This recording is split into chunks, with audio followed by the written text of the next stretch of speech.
रुको।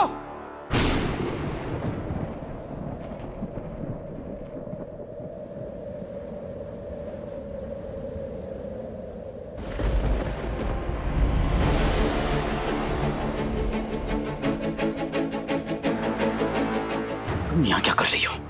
विराट प्लीज मुझे एक बार मेरी बात समझाने का मौका तो दो। इस घर में कदम रखने का सोचना भी मत। कोई इतना बेशर्म कैसे हो सकता है? क्या करने आई है तू यहाँ? ये देखने आई है कि तेरी लगाई आग में यह परिवार कैसे झुलसा है? क्या जरूरत थी मीनू को वो सच बताने की, उसके मन में जहर डालने की?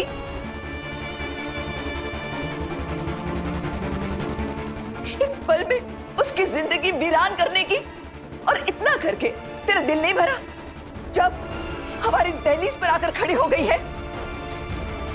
मैंने तो जिंदगी में सपने में भी नहीं सोचा था कि तुम इतना गिर सकती हो। अरे कम से कम इस चीज का तो लिहाज कर लिया होता कि तुम भी एक माँ हो।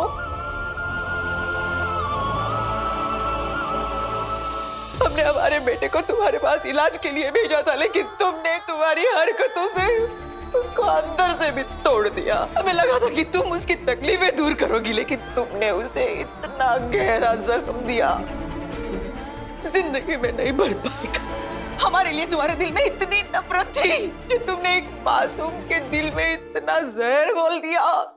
क्यों किया तुमने ये सब कुछ? विराट से बदला लेने के लिए तुमने ये सब कुछ किया ना?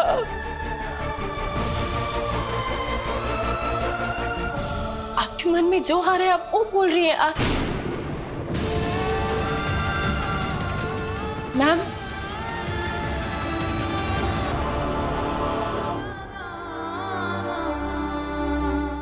मैं मानती हूँ जो हुआ वो नहीं होना चाहिए था, लेकिन आप माने या नहीं माने, आप लोगों को जितना बुरा लग रहा है उतना ही बुरा मुझे भी लग रहा है।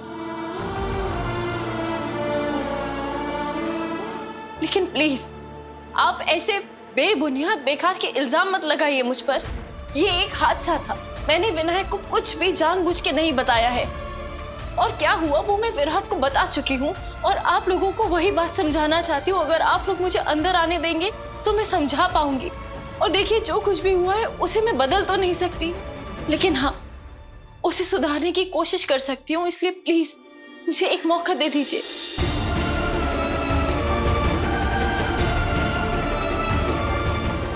प्लीज मुझे एक बार मीनू से मिलने दो।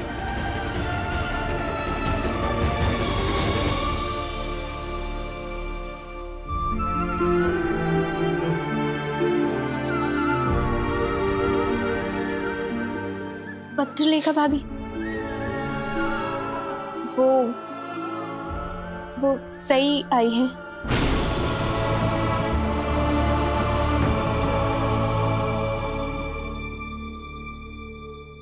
तुमने सुना नहीं? तुम इस घर में एक कदम भी नहीं रखोगी। सोचना भी मत, वरना गिरफ्तार करवा दूंगा। मैं खुद पहले से गिरफ्तार महसूस कर रही हूँ। अनजाने में मुझसे ये जो गुनाह हुआ है उसने मेरी अंतर आत्मा को पछतावे की जंजीर में जकड़ लिया है। अभी इन सब बातों का ना कोई फायदा। एक बार प्लीज मेरी बात तो सुन लीजिए।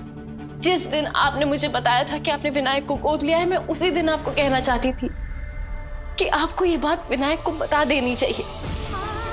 ऐसी बातें बताने का एक सही तरीका होता है, और अगर बच्चे को गलत तरीके से पता चले कि उसे गोद लिया गया था तो उस बात का उसके ऊपर बुरा असर हो सकता है। ये तो मैं भी जानता हूँ कि इन बातों को बताने का एक सही तरीका होता है। एक तुम ही समझदार नहीं हो यहाँ पर। हमने भी यही सोचा था कि जब वो ठीक हो जाएगा, उसके पैरों का दर्द कम हो जाएगा, हम ये बात उसे बता देंगे, लेकिन तुमने वो मौका ही कहाँ नहीं दिया। सब बिगाड़ के रख दिया है यहाँ पर।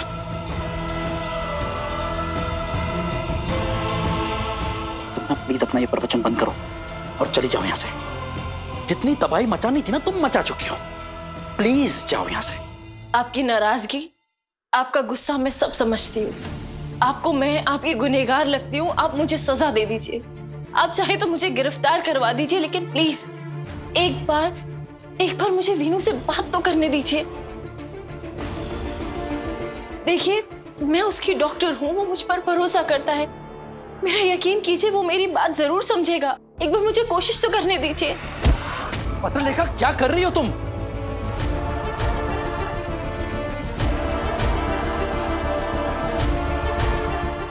कोई बात नहीं, मैं समझ सकती हूँ। ये धक्का नहीं, एक माँ के दिल से निकली हुई आह थी। मैं समझ सकती हूँ आपके अंदर क्या चल रहा है। क्या समझती हो तुम? कुछ नहीं समझती। तुम कह रही हो कि विनायक तुम पे भरोसा करता है, लेकिन हम एक ऐसी औरत पर भरोसा कैसे कर लें जिसने इंसानियत का गला ही घोट दिया हो? तुम खुद को डॉक्टर कहती हो ना, डॉक्टर का तो काम होता है जिंदगियां बचाना, लेकिन तुमने एक साथ कई जिंदगियां तबाह कर दी है, और उसमें से एक जिंदगी मेरे मासूम बेटे की भी है। क्यों सही? क्या किया तुमने? क्यों किया ऐसा?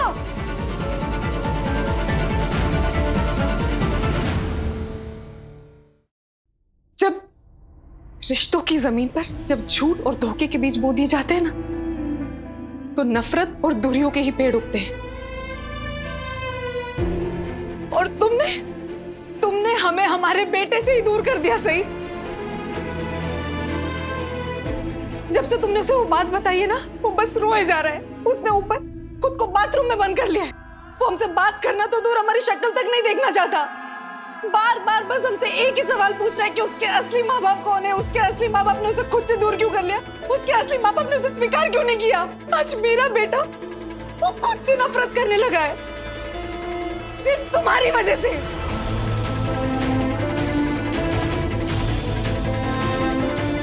इस सदमे की वजह से उसकी मानसिक हालत के साथ साथ उसकी शारीरिक हालत भी बिगड़ जाएगी। देखिए मिसेस लम्बा, एक तरफ तुम उसे रेस में दौड़ने के सपने दिखाती हो, और दूसरी तरफ उसकी उम्मीदों को ऐसे चकनाचूर करती हो। एक छोटे से बच्चे के मन में उसके वजूद को लेकर इतने सवाल खड़े कर दिए। सही, मैं कैसे करूंगी ये सब ठीक? बोलो, कैसे उसे समझाओ कि आप भी उसका परिवार है? कैसे उसे समझाओ? बोलो, सही बोलो तुम।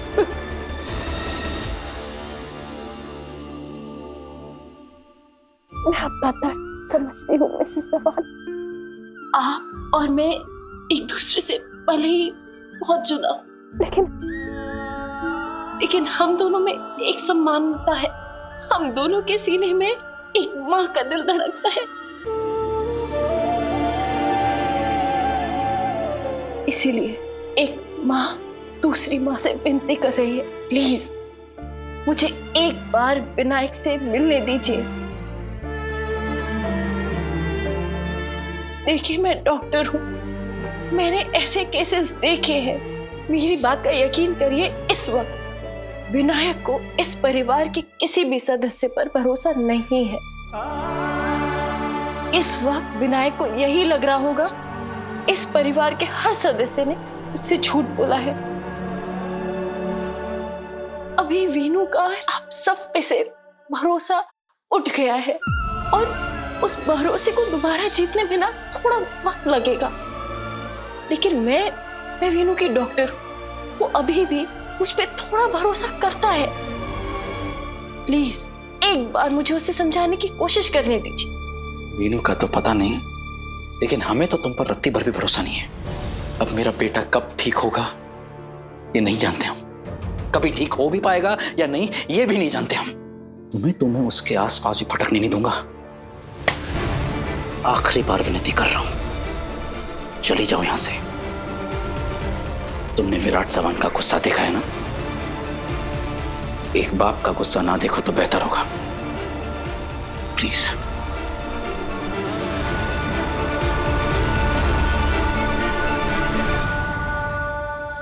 देखिए, मैं सिर्फ इतना ही कर सकती हूँ कि विनायक को समझाने की कोशिश करूं। लेकिन आप अगर चाहते हैं कि मैं विनायक से मिलूं भी नहीं तो फिर ठीक है, फिर मैं भी वीनू की कोई मदद नहीं कर पाऊंगी। क्या तुम विनायक से बात करके उसे बाहर निकाल सकती हो? उसके मन में उठ रहे तूफान को शांत कर सकती हो? हाँ, मैं एक डॉक्टर हूँ और ऐसे बच्चे और ऐसे हालातों को संभालने का अनुभव है मुझे। और आपने खुद मेरा इलाज देखा है ना, मेरे इलाज से वीनू की हालत में कितना सुधार है, आपने वो भी देखा है। ये सुधार सिर्फ दवाइयों की वजह से नहीं है, बल्कि हमारे बीच एक जुड़ाव है, कहीं ना कहीं उसकी वजह से भी है। देखिए, मेरी बात का यकीन करिए, विनायक मेरी बात जरूर समझेगा। तुम्हारे किसी भी ठीक है, तुम वीनू से मिल सकती हो।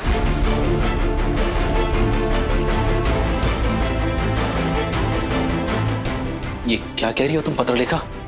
मुझे कुछ नहीं पता, मैं कुछ नहीं जानती, मुझे कुछ समझ नहीं आ रहा। मुझे बस इतना पता है कि अभी इस वक्त मेरा बच्चा ऊपर बाथरूम में बंद है और मुझे कैसे भी करके उसे बाहर निकालना है, और उसके लिए मुझे जो करना पड़ेगा वो मैं करूंगी।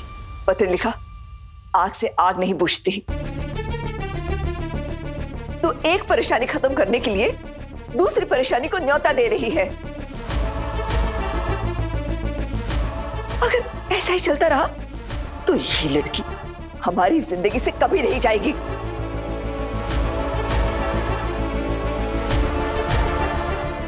हमेशा हमेशा के लिए यही डेरा डाल लेगी ये।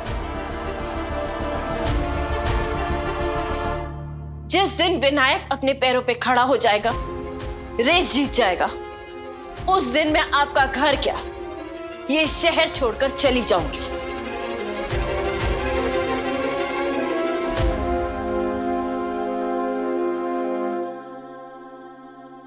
ये मेरा वादा है आपसे, और मैं खुद इस वादे को निभाना चाहती हूं। तो प्लीज इस गलतफहमी में मत रहिए कि मैं आपके परिवार का या आपके इस घर का हिस्सा बनना चाहती हूं।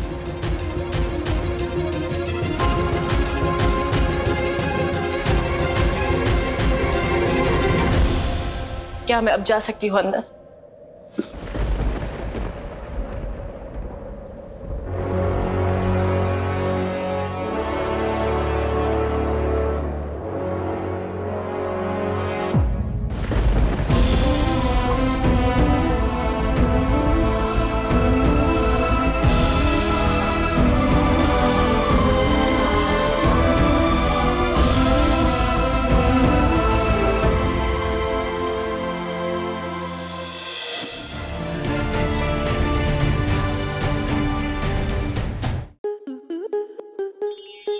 स्टार प्लस के ऐसे ही और बेहतरीन लम्हे देखने के लिए सब्सक्राइब करें हमारे YouTube चैनल को।